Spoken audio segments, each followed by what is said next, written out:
Salut la famille, salut la famille. La famille, la cérémonie du Ballon d'Or s'est passée hier, mais cette cérémonie n'a pas fait que des contents. La cérémonie a fait des dessus. La cérémonie a fait des mécontents. Surtout là où la cérémonie a été organisée, la déception, on en parle, la déception du public marocain. Oui, un public marocain déçu. D'aucuns disent que le public marocain n'est pas fair play parce que quand le nom de Ademola Lookman a été dit, pendant que eux ils pensaient que c'était Achraf Hakimi le méritant du Ballon d'Or. Selon les informations, selon la presse, Achraf Hakimi était mis en confiance au moins à 90% qu'il allait être le sacré Ballon d'Or de l'édition 2024. Donc, selon d'autres même, c'est la raison pour laquelle il serait venu avec sa famille, son frère et sa maman. Mais, malheureusement pour lui, c'est le nom de Ademola Lookman qui a été dit comme sacré Ballon d'Or. Mais la presse et les supporters marocains, les supporters et la presse marocaine ne sont pas d'avis, ne sont pas du tout d'avis. Ils sont en train de crier au scandale de vol. Ils crient au scandale de vol. Ils disent que c'est la deuxième fois que le Maroc soit victime de vol de Ballon d'Or. Premièrement avec Yacine Bounou, le portier marocain, face à Victor Osimhen. Selon eux, même Victor Osimhen ne méritait pas le Ballon d'Or qu'il a pris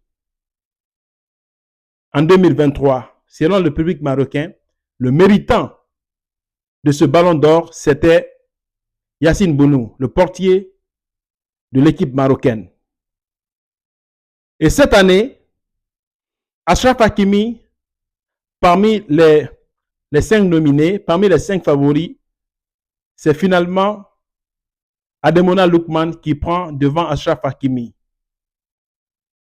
C'est la raison pour laquelle, lors de la cérémonie, quand le nom de Achraf Hakimi a été dit seulement, la salle s'est vidée. La salle s'est vidée, les gens ont boycotté la fin de la remise. Les Marocains qui étaient sur place ont boycotté la fin de la remise du Ballon d'Or. Et ça fait des mécontents aussi en Guinée. Selon la majeure partie des Guinéens, Guirassy aussi serait le plus méritant. Guirassy serait aussi méritant de ce Ballon d'Or. Mais quand on tient face, mais quand on étudie un peu les statistiques, les réalisations accomplies par ces joueurs lors de la CAN, dans leur championnat, quelles sont les raisons que les Marocains sont en train de défendre? Les Marocains disent que Achraf Hakimi a été non seulement champion de France, il est sorti avec, il a été aussi également champion de la Coupe de France, champion de la Ligue 1, champion de la Coupe de France, et puis aux Jeux Olympiques, il est sorti avec la médaille de bronze.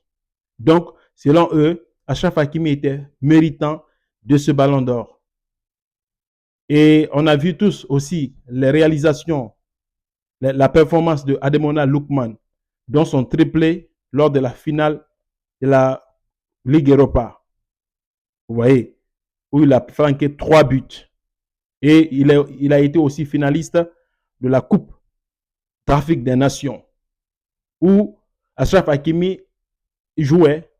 Achraf Hakimi a participé à la Coupe d'Afrique des Nations en termes de rendement. Donc, à vous de voir qui est le plus méritant. Et Guirassy, quant à lui, quand on vient sur le plan africain, Guirassy, quand on se concentre sur la Coupe d'Afrique, Guirassy, franchement, il n'est pas défendable. Mais quand on sort au-delà de la Coupe d'Afrique des Nations, on va sur le plan européen, on peut défendre bel et bien Guirassy.